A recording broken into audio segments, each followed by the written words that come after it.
Acme Educational Publications. Number 1. Educational Group. अस्सलाम वालेकुम प्यारे दोस्तों, मेरा नाम है मिंकू। उम्मीद है आप सब खैरियत से होंगे। तो बच्चों, इस मश्क में हमें घ की आवाज वाली तस्वीर पर सही का निशान लगाना है और गलत पर गलत का निशान लगाना है। तो इन तस्वीर में घोड़ा और घर में घ आता है। मछली पर गलत का निशान लगा दे। इसके बाद घ के सही तलफ़्फ़ुज़ के साथ खाली जगह पुर करें।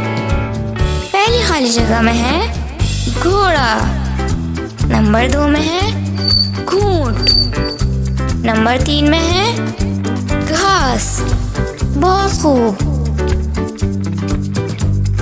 तो बच्चों, आज हमने मज़ेदार मश्क की है।